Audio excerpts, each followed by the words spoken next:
Amateur Traveler is in its 20th year now, but can you imagine if I had people on the show who had never been to the destination, but had just read about it or seen a movie about it?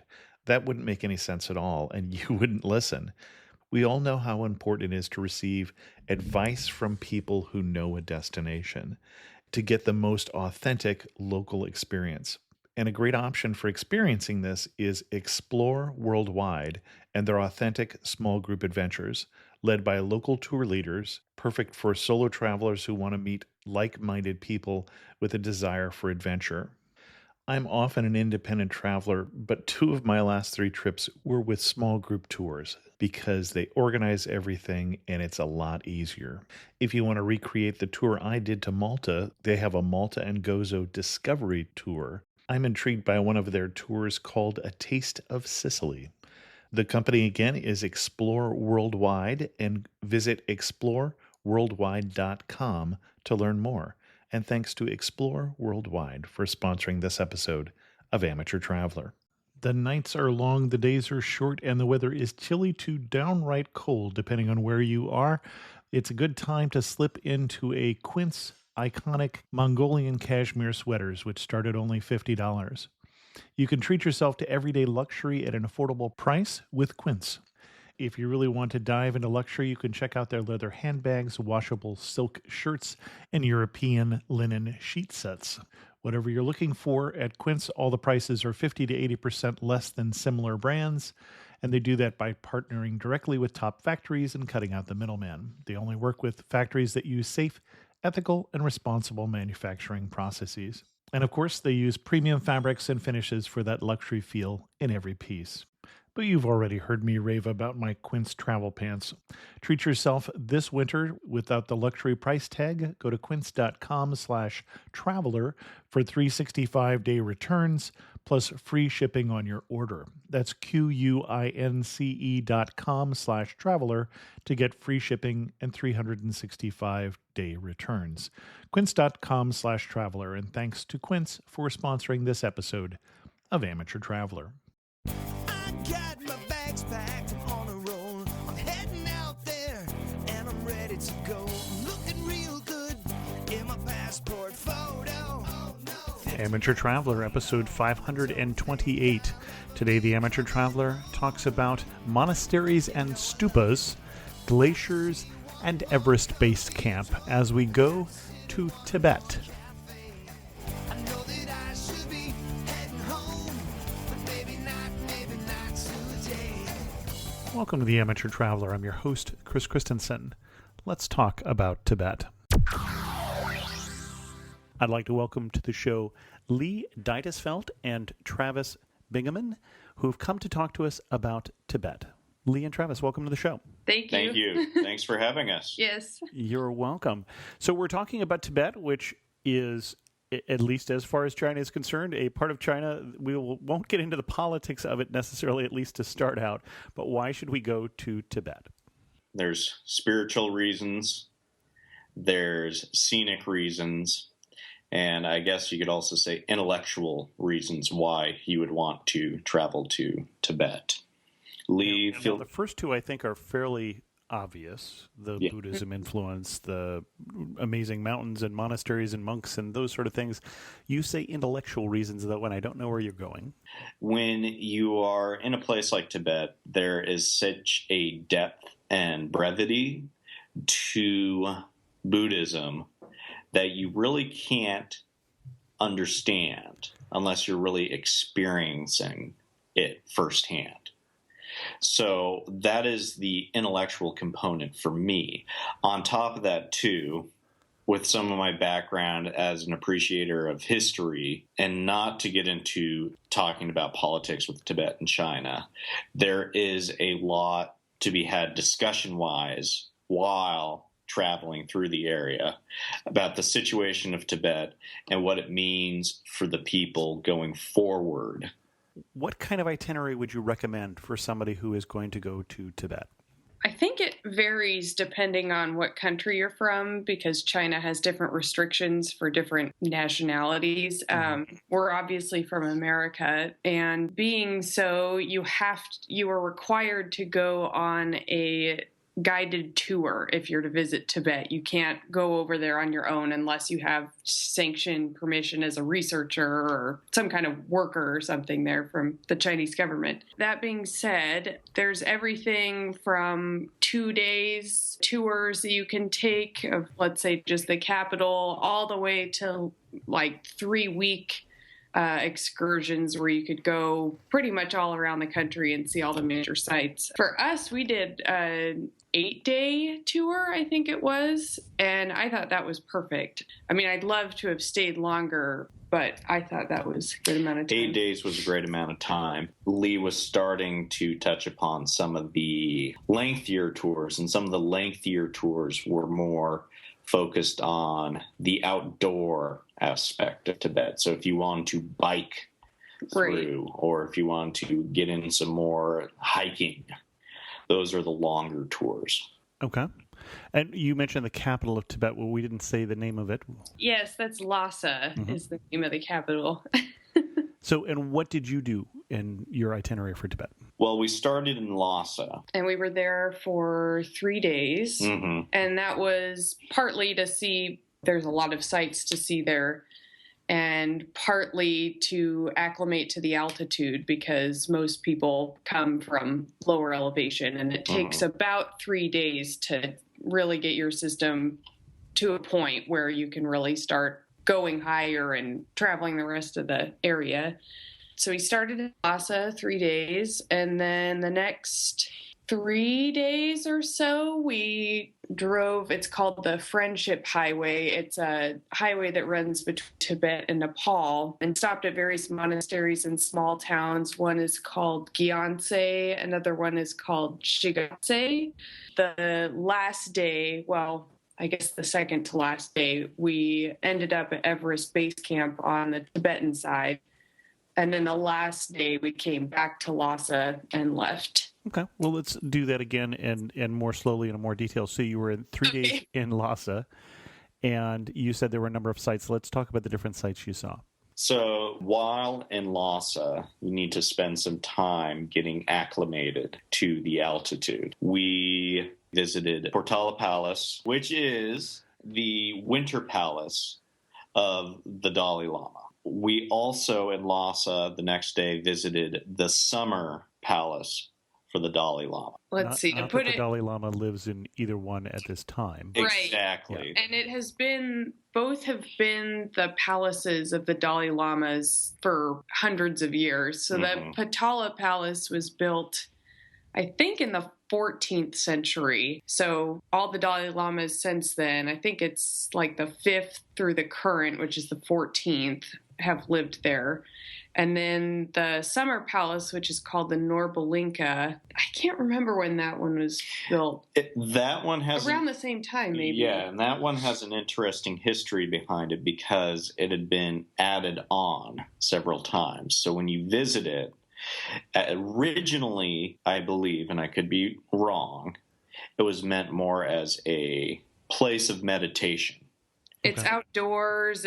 There's a number of gardens and wooded areas. It's definitely a place for contemplation. Yeah, and it was expanded on throughout the changes in leadership with the Dalai Lama.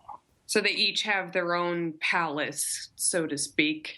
So you walk around and you'll see the 7th Dalai Lama's palace, and then the 9th, and then the 5th, and they all have their own flavor. For instance, gosh, I want to say it was the 10th, but I could totally be getting this wrong, had a palace that was completely surrounded by, it was more impressive than a moat, but it was like a man-made pond of sorts or lake. Right. And so the water element of it with the water lilies and stuff around it was unique compared to some of the other ones, which were just kind of individual structures. The water one just sticks in my mind because it looked a lot different than the other ones because it was seriously in the middle of water, and the other ones were just, they were impressive, but they were just buildings on their own without a moat or anything like that. Okay. You spent the days, the 3 days, when you say acclimating to, part of that is just being there and breathing and just waiting for your body to adjust. You're not doing anything specific to adjust to the altitude. Yeah, we did take medicine for altitude sickness. Okay. And preventive medicine, or did you start to get altitude sickness? That's a great question, because one thing which I wasn't able to get a specific answer about for me was I would wake up in the middle of the night and it felt like I'd slept on my leg wrong, or during a car ride, maybe I would get this really strong tingling in my hands and fingers as if I'd been sitting on my hands. So there's definitely times like that where you noticed that your blood flow and your oxygen is not the same as if you were sitting in Seattle. Okay. But it was preventative. Yeah. Neither of us contracted altitude sickness and then had to take the medicine. Okay. Yeah. And not prescription medicine, but over the counter, I'm assuming. It was prescription, Okay. yeah. The name escapes me, but yeah, you can't just go into any pharmacy and pick it up. Okay. And we weren't necessarily thinking of taking it, but we did get immunizations for typhoid and hepatitis A from our doctors before we went. And while we were at the doctor, they said, oh, by the way, we're also going to give you prescription for this altitude medication. And I'm guessing it was acetazolamide. Yes, that was it. Okay. And did you do anything else in Lhasa before you headed out? We visited several of the markets and just walked around Old Town in Lhasa, so the original Lhasa. And how is a Tibetan market different than a Chinese market? And that's a really great question. They both love to barter. Yeah, barter. Okay. As an American traveling, definitely the first price someone's going to give you is going to be much higher. So if you are going to buy something from either a Tibetan or a Chinese national, you have to be willing and able to negotiate the price. Okay. And they like bartering. It's part of the fun. They pretty much expect it. Yeah. So if you're the type of person who kind of shies away from that, you'll probably just have to pay the highest price. Yeah. Okay. And what kind of goods are you bargaining for? I mean, it can be anything from like a refrigerator magnet to a postcard. And something extravagant. Something extravagant. I had camera troubles with a Canon camera, and I needed to buy something for the camera. And obviously, we're used to a set price for goods. Sure. But I was bartering over this Canon camera. Brand new at an electronics store, which is something I definitely would not have expected. Okay. So that's something you should be ready for if you travel to Tibet, is even if it's something we're used to having a set price for, nothing is, how to put it, guaranteed or final price. Okay. Best thing to buy in a Tibetan market? Of all things, I bought for my mother. She loves horses. She used to ride horses, and she's trained her dogs to ring bells to go to the bathroom. Okay. So I bought for my mother a set of bells with Tibetan snow lions, and she just found them on eBay for $400, which is funny because I think I spent probably a sixth of that price after bartering. So the bells was something I did not expect to have such a high price tag back home. If you're the type of person who likes to go on vacation and go shopping, Tibet is not for you. Yeah. I enjoy shopping. I wouldn't call myself a super shopper or anything like that, but I usually go, like we went to Europe last year and you'd see tons of food and beautiful goods and things, and you were always tempted by that. I wasn't really tempted in Tibet. That's not to say that they didn't have nice things. They had beautiful prayer beads and prayer flags and jewelry and wooden pieces. I guess for me, because a lot of those had spiritual significance, I felt awkward buying some of them, not truly knowing what they were for, so I found myself not buying as much, but they do have a lot of beautiful Tibetan and Tibetan Buddhist related goods. Yeah. I know in Thailand, for instance, which is another Buddhist country, people buy Buddhas, but there are also signs that say Buddha is a religious object, not a souvenir. Oh, really? Yeah, so Well, there's two different messages coming at you. So Right. that was Buy but don't buy. yeah, that was exactly what I was going to add to Lee's point. Is if you're going to a place like Tibet, you're not actually going there to get the Tibet shot glass or the They don't have it. or the Tibet Rats. sweatshirt, or how will I finish my Proper shot cap. glass collection? Yeah. Exactly. You're not going there to buy a lot of goods. You're going there more for the experience and the sights. Okay, So if you expect to buy stuff, you might be a little disappointed. excellent. Well, then let's move out of Lhasa then and go see the sights. Where was your next stop again? The next stop was a series of passes between Lhasa and Gyantse, and that for me was probably my favorite day. And you're in a bus? Yeah, so we were in a tour with 6 other people. Okay. And so it was kind of almost like a safari van. How would you describe it? A Ford, So step a van. above a minivan. And we had an assigned driver and an assigned guide. And the first pass, I don't remember the name of the pass, but the name of the lake at the top of the pass is Yamdrok So,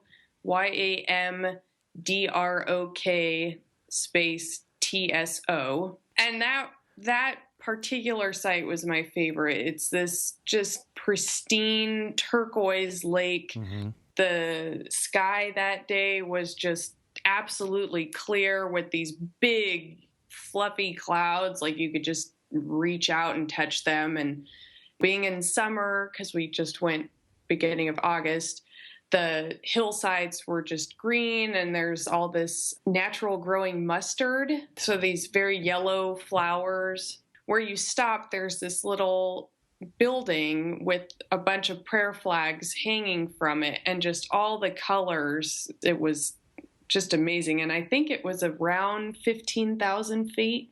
It was really high. That sounds about right. Okay. I think it's important to note, too, with Tibet, you can't travel as a foreigner freely from town to town to town.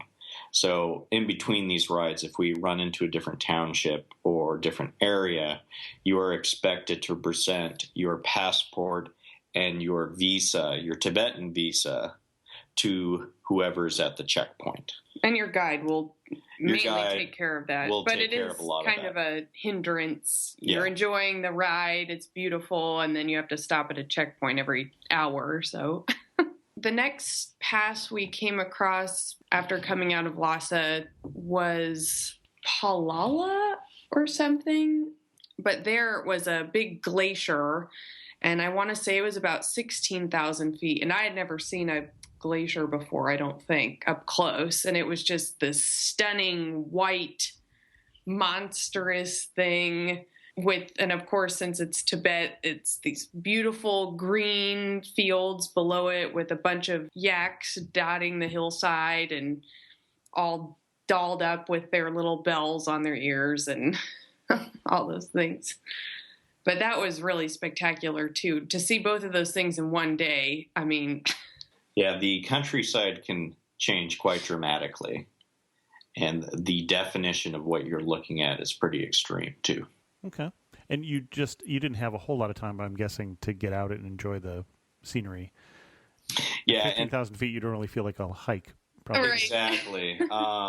Definitely just walking around, you can feel it. Lee and I were both healthy people, and we'd both been running and working out to get ready for this trip. But really, you are at the mercy of the elevation. yeah, So- you'd walk up a flight of stairs and feel it in your chest. Yeah. Okay. Yeah, I remember it just 12,000 feet in Rocky Mountain National Park, doing a 1/4 yes. mile, nature hike and doing a lot of huffing and puffing. Yes, we have been there as well. Mhm. The Continental Divide. Yeah, for those of us who live at 100 feet. Right. Okay. And where next? So after that, we went to Shigatse. And between Gyantse and Shigatse, in Gyantse, we went to a temple called the Kumbum Monastery.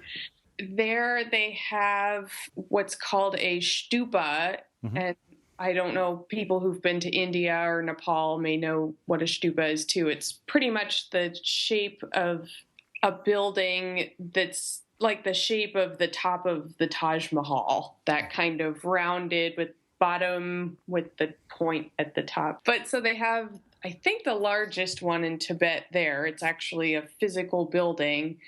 And you walk inside, you go almost like a layered cake. You'll walk on one level, you'll go all the way around in a circle, then you'll walk up to the next level, go all the way around in a circle. And you say you go inside, usually a stupa, you can't go inside, it's not hollow, or Right. at least there's not accessed, but usually it's almost like a large reliquary. There are, bones of the Buddha or somebody else significant that you are commemorating with that. So, you're climbing this, you're saying. Yeah. Okay. And I guess it's a great example of how unique Tibetan culture is, because you do, while visiting, see the influence of India, you see the influence of China, and you see the influence of Nepal or Mongolia, all in this area. So you see things that you might be like, hey, that looks familiar. But it is totally their own thing. They've adapted it. Well, even Buddhism itself, while it's not popular in India, it did start in India. So, right. Yeah. And that was one thing that came up, was the conflict between Indian Buddhism and the Chinese Buddhism. Okay. Yeah, Tibetan Buddhism, as our guide described it to us, is Buddhism proper plus kind of an animistic, older primal religion that was present in Tibet when Buddhism came over. One thing you can say is some of the religious figures can be shared. Like some of the Indian deities will also be shared within Tibetan Buddhism. Some of the symbols as well. I kept noticing while we were traveling seashells in some of the illustrations and murals. So I had to ask, okay, Tibet, we're pretty far from the ocean. Why do I keep seeing these illustrations of seashells? And as our guide explained, that's part of the Indian influence in Tibetan Buddhism. And we're not claiming, any of the three of us, I think, to be experts in Tibetan Buddhism. So no, we would encourage you to do some reading on your own. Yes. What surprised you, though, when you talk about the differences between the different things? What surprised you about Tibet in general? One thing that surprised me is how very much still the specter of the Dalai Lama is there. He is very much present in these people's lives. However, they cannot have an image of him. I was going to say, I'll bet you didn't see any pictures of him, though. No. Yeah. There was one in the Summer Palace in Lhasa. There was one painting of him, which was the only image, legal image, of the 14th Dalai Lama in the entirety of Tibet. So you have this very interesting, sullen kind of feeling traveling through that I wasn't expecting to experience, of, once again, this person, this omnipresent figure who at the same time cannot be mentioned, in a sense. We both spent time abroad when we were in college, met some amazing people, did some amazing things. But just in our small 8 days being there, I walked away just really touched by the Tibetan people. They were so gracious and kind and helpful and patient. We went with a group called Tibetan Guide, and the manager is named Dondup. And there were so many things where, for instance, I actually thought the tour was 8 days and it was supposed to be 9 days. And so at the last minute, he realized, oh, wait, you were supposed to be here an extra day. And the rest of the group is here. And he just really bent over backwards, just saying, it's okay, don't worry about it. And he got us alternative ways out and figured things out. And I've never been to a culture that was so just kind. And I mean, he was our guide, but this was just people on the street too, just waving and happy to see you. And they really practice what they preach. Yes. They're very much what we would expect a Buddhist to be if you were to open up a book or a dictionary and read the textbook definition. And that's what made me so sad to have to leave and to think if I wanted to go back, I'd have to go through the whole rigmarole of getting a permit and a tour and stuff again. I'd love to see those people again, but to get back is going to be extremely difficult. Yeah. Okay. Where did you go next? Before we got to Shigatse, we stopped at the Sakya Monastery. I believe there's 3 sects of Tibetan Buddhism, and this was one of the sects, and it's called Sakya Buddhism. And it originally comes from Mongolia. Most of the monasteries that we saw were painted white, like you've probably seen in pictures, with the kind of burgundy roofs and windows and whatnot, but this one was all gray with the burgundy too. But it was very dark and almost fortress-like. And it was built 10th to 13th century. But I think it was partly a fortress too, which is why it looks like that was the Mongolian influence. So it's a unique monastery because when you approach it, it looks like it has these giant walls to keep you out. So when you enter it, you kind of feel like you're in some sort of secret or forbidden monastery of sorts, especially with the gray and the white and red stripes going down. Well, and if it's the Mongol influence, then the 1,000 sounds too soon. I've just recently read a book on Genghis Khan and that whole conquest, and it happens as I'm doing this from the top of my head, late 1200s.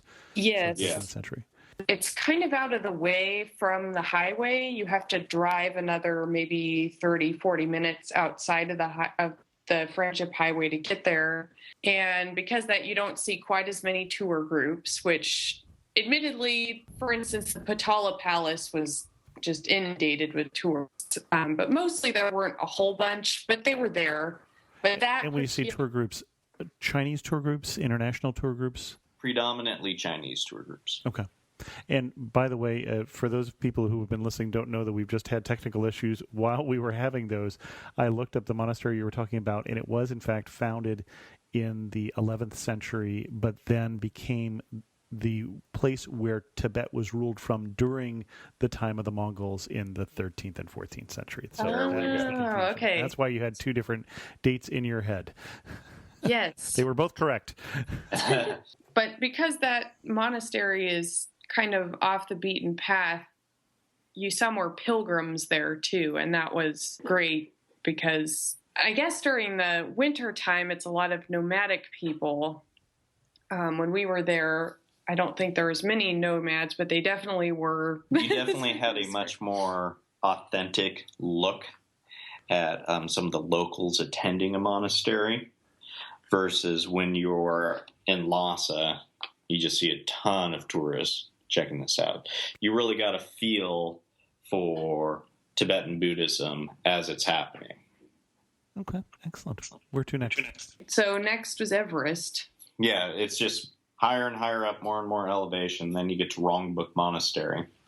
And it's located at the foot of Everest. The thing about Rongbuk is so much of it was destroyed during the Cultural Revolution. Mm-hmm. They are still rebuilding parts and pieces of the monastery. It literally just sits right at not the complete foot of Everest, but you stand at the entrance of it and you can see Everest right directly in its path. It was really great. So the difference between it and, say, a lot of the Lhasa monasteries was in Lhasa you had a lot of ornate, very large statues of Buddha and sacred visuals. But at Rongbuk, it was very subdued and just a few small Buddha sculptures.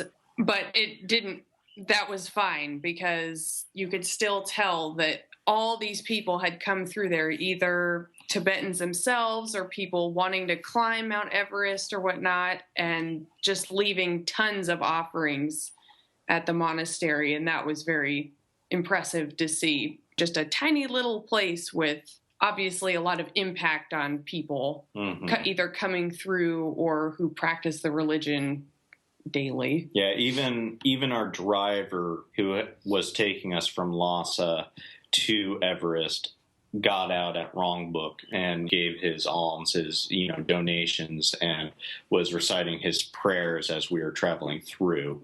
So obviously, to someone like him, it is a very important spot if he's there to go out and visit. You mentioned something earlier, and I forgot to follow up. You mentioned that you weren't there in winter, which is not a surprise to me, but what month were you there?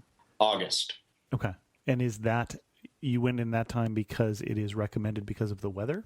Partly that, and partly because Travis is a school teacher, and so he only has so much time off during the summer, and that just seemed to work best with all the other things we had going on.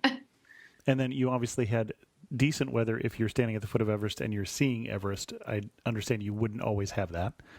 Yeah. We didn't know till the moment it happened if you could, if you would see Everest. And that was one thing we knew going in ahead of time, is you're not guaranteed to see it. Right. I guess I would say to listeners, too, that if you want a crystal clear view of Everest in all its glory, winter is probably the best time to go, actually, because there's not a whole lot of bad weather going on. The worst time to see Everest is actually when we were there in the summertime, because the monsoons come up from India and the Himalayas kind of trap all those clouds and rain. And then that's how Tibet stays relatively dry in the summertime. But as a result, then sometimes you just can't see Everest. So we were going into it knowing we might not see it, but we luckily did. So yeah, that's a good thing to remind anyone listening. Everest is known for being the highest peak, but it's a dangerous mountain to climb for reasons. So the weather there can totally just change, especially while we're there in August, within a few minutes. Yeah. So literally, when we got the chance to see Everest, we were like jumping out of the car trying to grab a picture, just because we didn't know if that 5-minute window would be the only opportunity we would get the next few months up there. And that's pretty common with any tall mountain, can make its own weather. I know I was in Tanzania for 2 weeks at the foot of Kilimanjaro, and we saw it only flying out. It's the only time we saw it. And another note I would say is, so we also went to Everest Base Camp on the Tibetan side, and if you are interested in seeing it in all of its climbing glory with all the people preparing to climb, I think they mainly only do that in May and maybe a part of June. So unfortunately, we didn't get to see all the people in their tents getting ready or coming back down. But if you wanted to, that would be the time to go. Excellent. Now, did you have a lot of options in terms of what you did, or did they have a certain set number of tours? So within our tour, basically you would usually meet the group at 9 in the morning, and then you would do stuff with them until about 5 at night. So anytime before 9 or 5 would be free time for you to do what you wanted to do. And that felt sufficient to me. Even in Lhasa, we walked around at night one night in Lhasa and kind of got a feel for the nightlife. It's more or less set. I play music. I appreciate music. I love listening to music. And one thing I was very interested in going there was experiencing some of that. The tour group, especially, if I was to go to my tour guide and ask them a question about music, they'd be willing to help elaborate if they could on it, or point you in the right direction. So if you're interested in having something catered more to your interests, it can't be total, but they will be able to point you in a direction. Okay. And then since you mentioned the word catered, what should I try to eat while I'm in Tibet? I will say, I guess that was one of the things that did surprise me, is going into the trip, we read all these things that said the food was just terrible and it's not a highlight of the That's trip. what I've heard.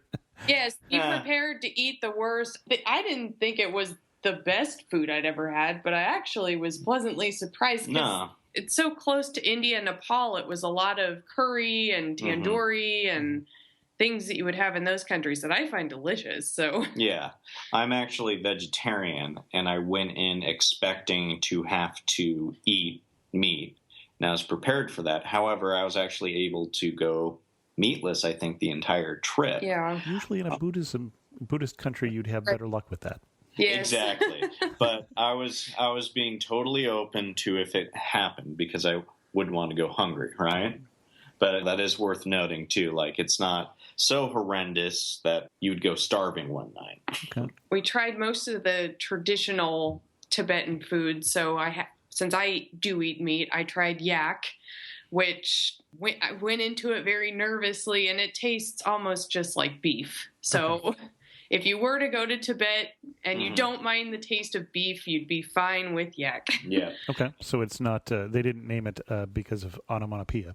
No. No. Yeah. And even the yak butter and the yak's milk and the tea I didn't think it was that bad. No, it's more like milk with butter and salt in it than it is a tea with tea leaves in it. Yeah. Anyone going there to eat, I would just tell them, live a little. Try some things. What is one warning you would give about going to Tibet?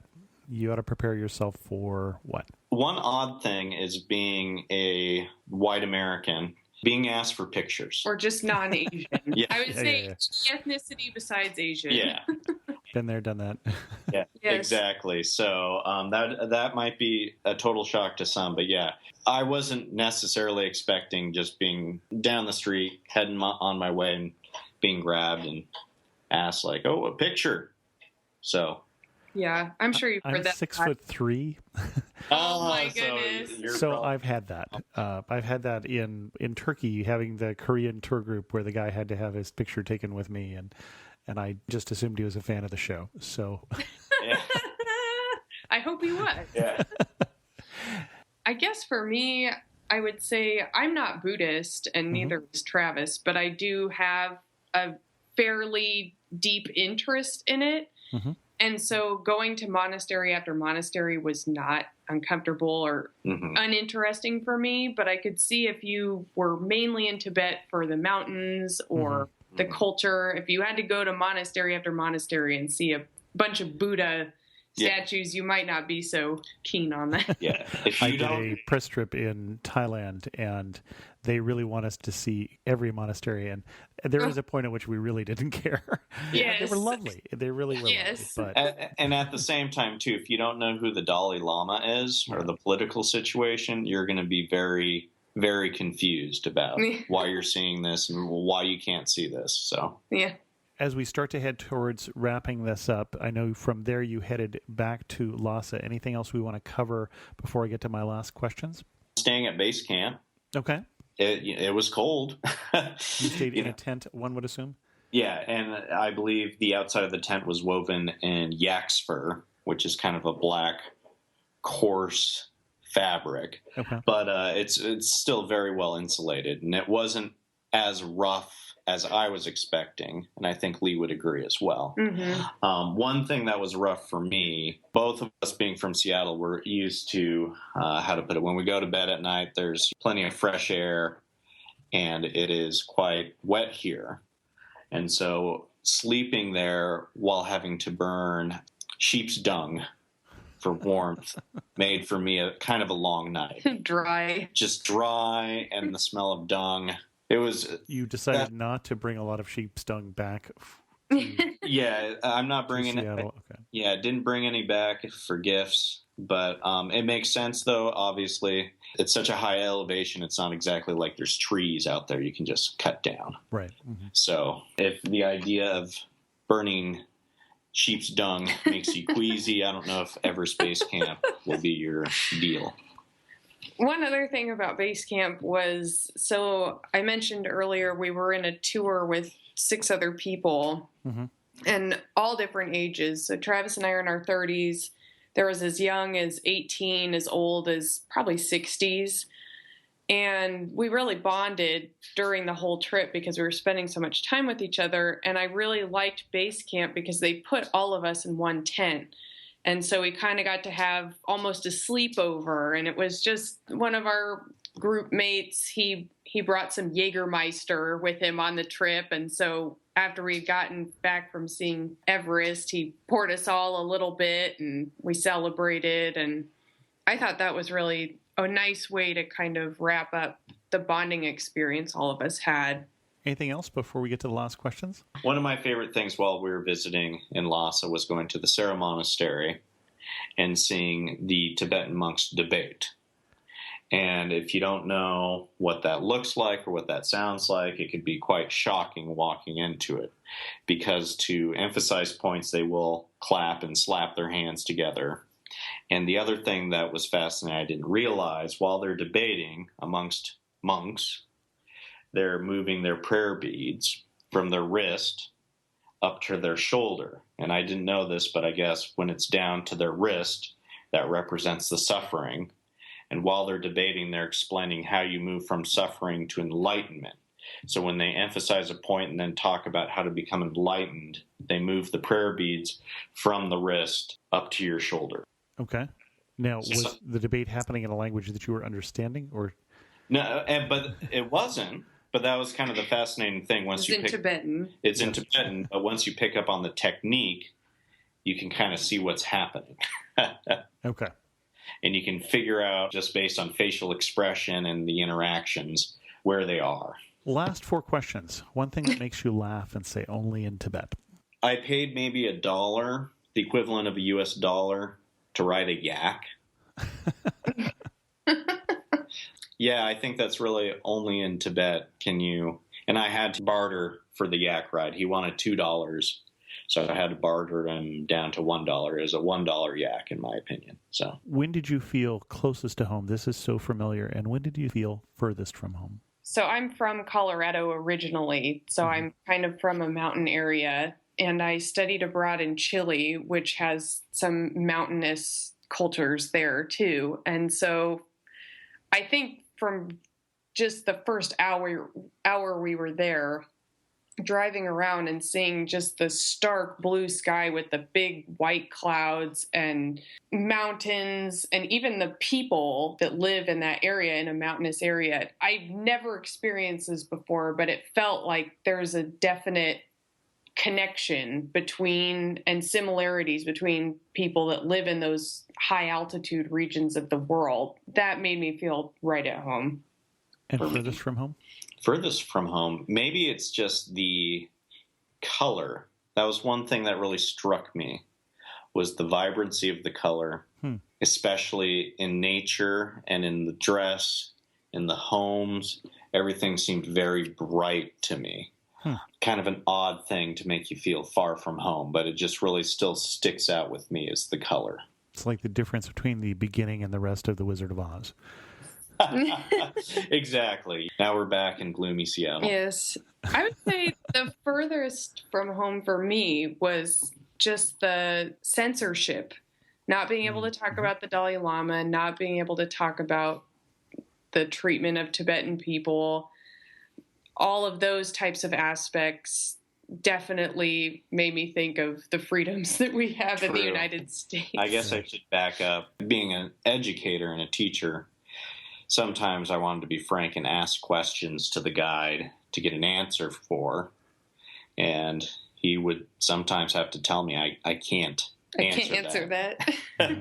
Which, that's something I feel like I definitely take for granted, is the freedom of speech in America. Right. You're standing in the prettiest spot you saw in Tibet. Where are you standing and what are you looking at? For me, it was the Yamdrak So Lake. Just, you're standing maybe a mile up on a hill, cliffside, overlooking the green hills, serene lake with not a boat, not a person, nothing in it. Just totally calm. Yamdrak So would probably be one for me. But I'm trying to think. At Everest, there was Malaripa's cave in Everest. And it's like a cave right off of Everest as you're walking down from base camp. And it's kind of a mini monastery of sorts, that it's off the beaten path. You can't just find it in the book. That's something that still sticks out in my mind as, oh, wow, I'm not going to see anything quite like that. And the United States. Excellent. Finish this thought. You really know you're in Tibet when what? You hear a prayer. You feel surrounded by just a serene, warm, spiritual presence. And I'm not a spiritual person at all. And decent, good-hearted people. That would be me. Okay. And throw in some yak milk tea. Yes. If you had to summarize Tibet in 3 words, what 3 words would you use? It's still there. Okay. Oh, That's a little explanation. Here we are past 50 years of the Dalai Lama's exile. Mm-hmm. And Tibet, the people there are still very much in love with their leader.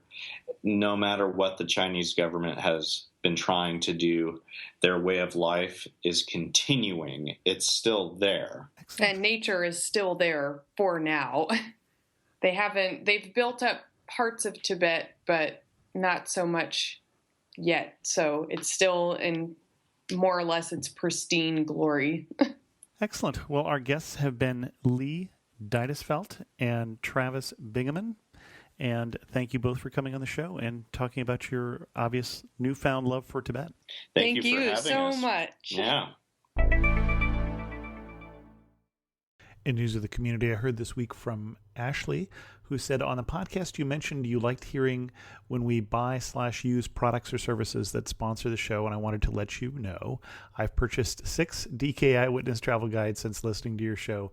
We recently moved to Germany, and we have plans to travel throughout Germany to Holland, Vienna, Provence, and Spain next year, so I purchased all of those guides. Additionally, we went to Luxembourg City for a weekend in July, and I relied heavily on that episode to guide us since I hadn't done a ton of planning ahead of time. Always, I love the podcast and enjoy listening every week. Thanks so much, Ashley. Yes, that does help me, and I'm a little jealous. Holland, Vienna, Provence, and Spain all sound like a lot of fun. Have a great trip. A while back, I heard from Jamie, who said, I wanted to send some thoughts from a listener's perspective. I just finished listening to the South Side of Chicago episode and was pretty surprised by how there was no real emphasis on how dangerous it is. I've been to Chicago 3 times, and everyone recommends to avoid it. Being from LA area, I can relate, as I would suggest tourists to avoid dangerous places like Compton and Watts. I'm sure there are great things to see, but your guest would just say there are sketchy neighborhoods. How about she named some of them so that people don't wander there? Also, she said real Chicago pizza is not deep dish. Other than Chicago hot dog, the deep dish is known nationwide as a Chicago signature dish. I felt she painted a very unrealistic representation of that part of the city, also referred to as Chirac, by how many murders that happened there. On another note, hopefully your guests can be more creative when defining their country with 3 words. Diverse, beautiful, and friendly are so worn out. I know I shouldn't complain about a free podcast that is one of my favorites. I just felt I had to give some feedback or a rant as a listener. Thank you very much. Now, I should say, in terms of Los Angeles, I've actually been to Watts. I enjoyed going to Watts to see the Watts Towers and did feel relatively safe there. I don't think I would go there at night. I think some of the places in Chicago would be similar. Honestly, that show has been so long ago, I'd have to re-listen to it to know exactly what we said about it. With that, we're going to end this episode of The Amateur Traveler. If you have any questions or rants, feel free to send me an email to host@amateurtraveler.com, or better yet, leave them as a comment on the episode at amateurtraveler.com. You can follow me on Twitter, Pinterest, or Instagram as Chris2X. And as always, thanks so much for listening.